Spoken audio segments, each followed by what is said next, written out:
Is Mark Rippetoe right about kettlebells? A lot of people are going to dislike this video simply because I said his name, so I'll let you in on a secret.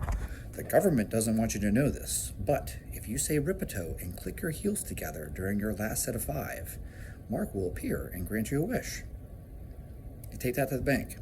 So, all these videos are popping up. Mark Rippetoe, kettlebells, he's wrong about kettlebells. Are kettlebells useless?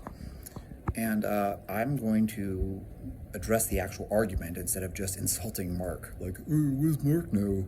Well, like, that's fine. You can go ahead and do, an ad hominem or insult someone, but that doesn't really address the point.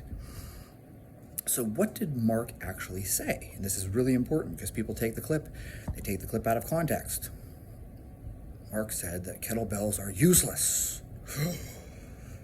But his comment and the question matter. So kettlebells are useless for developing maximal strength. See, now that's very different, isn't it? Because it isn't just saying that kettlebells are useless, like they have no use at all. Like, is a stationary bike useless? I don't know if a stationary bike is useless. For what? Is a stationary bike useless for cardio? No. Is a stationary bike useless for developing maximal strength? Yes. Is a kettlebell useless for developing maximal strength? Yes. There's no way around this, folks. If you can do something for more than 10 reps, we're way past the point where we're developing maximal strength.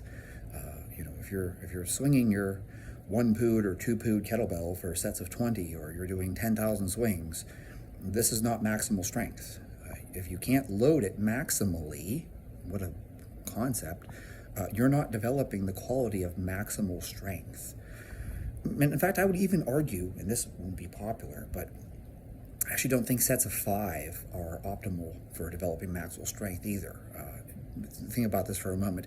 If the goal is maximal strength, then you might want to practice maximal strength, which means that you're going to do a heavy single. That's probably the closest thing because it's a specific adaptation, that whole thing. I'm sure you're familiar with it. If you're training to do max singles, you might want to do, the thought, max singles, maybe? It's kind of like if I wanted to run the 100 meters, I would practice running 100 meters instead of practicing running on, a marathon. So, are kettlebells useless? Well, if you take it out of context, then it sounds really stupid. And if you have to take someone's comment out of context and make a straw man argument out of it, you don't really have an argument. So Rip's comment was that kettlebells are useless for developing maximal strength, and that is absolutely 100% correct. You can't deny that. This is basic physiology, folks. If you look at any of the research, I don't care if we're looking at muscle or tendon for that matter, actually. Tendon's really interesting. Look at the work of Ebony Rio. I believe it requires at least 70% of your maximum voluntary contraction to create any increased strength in a tendon. So if you're using something that you can swing for, or lift, I don't care if you're doing squats even, like if you want to do goblet squats, go ahead. You can't possibly hold a heavy enough kettlebell in that position to maximally load your tissues. You can support a lot of weight on your back. Hell, you can support more weight on your back than you're even capable of squatting. Like, my max squat, is 300 pounds, and, I can walk out with 400 pounds. Like, yes, you can support a lot more weight on your back. I just pulled those numbers out of my ass. I have no idea what I can actually walk out or what I actually squat at this point. But, one time I did a yoke walk with 600 pounds. I promise you, I've never come close to a 600-pound squat. So, I'm capable of supporting more weight on my back than I'm capable of squatting. There's no way I'm ever going to hold anything in my hands in front of me and do a goblet squat with maximal weight. And similarly, swinging, I can't possibly think of a kettlebell that I could swing that comes even close to my deadlift. I deadlift 455, and that's double overhand. I don't even know what I would do with an alternating grip. I don't know that there is a kettlebell out there that weighs 455 pounds. Maybe they are. Maybe they do make them that big. But I'm not going to develop maximal strength lifting something that is so far beneath my maximal strength. So even if I got the heaviest kettlebell, the heaviest one I've ever seen was like 200 pounds, that's still less than 50% of my max deadlift. The point being, are kettlebells useless? Well, no, they have other uses. You could certainly do all kinds of shoulder rehab, and I actually like them for things like that. Donnie Thompson has tons of great information on how to use them to rehab your back. So they do have uses, but they're not useful for the purpose of developing maximal strength. You're using the wrong tool. It's like if I said to you, I use a hammer to eat my steak. That would be stupid. I think hammers are great, but I'm going to use a fork and a knife. You have to use the right tool, and you have to use the right stimulus. We should at least attack the argument. So if you don't like Rip, I don't really care.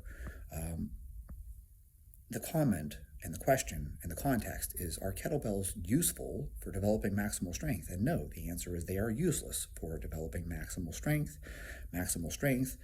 Hell, I'll mention, I believe it was Mike Stone who pointed out that you need to be using at least 85%. In a trained athlete, don't get me wrong, beginners, don't worry about beginners. Beginners can get stronger using any weight. But for advanced athletes, trained athletes, advanced level, for you to further increase your 1 rep max, you need to be training with at least 85% of your 1 rep max. So you doing sets of 50 with 50% of your max is not going to get you there. You need to be using at least 85% so that you're putting sufficient tension and stress on the muscle. And, this is important, folks, strength is neurological. That's why you have guys like Fred Hatfield who squat more than someone like Tom Platz, because there's a neurological component to strength. It's about how much of the muscle you can recruit. So that's why you have smaller people who lift huge weights, is because they're very neurologically efficient. So the point being here, if you want to develop maximal strength, you're going to need to use a barbell. Because why? Because you can load it, right? As I pointed out, you can put more weight on the bar and support more weight on your back than you're even capable of squatting. Therefore, you can load your legs maximally. Same thing for a deadlift. You can pretty much load a deadlift as heavy as you want it, and it doesn't mean it's going to come off the floor. I can put 1,000 pounds on my barbell, and I can pull on it and pull on it and pull on it. It's not going anywhere. So I can maximally load a barbell for a deadlift. I can't maximally swing a kettlebell or maximally squat a kettlebell. It's like if you said, I'm going to maximally squat dumbbells. Well, you can only maximally squat whatever you can pick up. And obviously I can support much more weight on my back, as I pointed out with the 600-pound yoke walk, than I can pick up with dumbbells. So there it is. Very long explanation, but I figure, you might as well give these things a valid discussion instead of just making a straw man and being like, that's stupid. Kettlebells are very useful. Well, consider what he actually said. The question is about developing maximal strength, and the answer is no. Using a lightweight is useless, and it doesn't just apply to kettlebells. I don't care if we're talking about dumbbells or sandbags, or you choose your tool.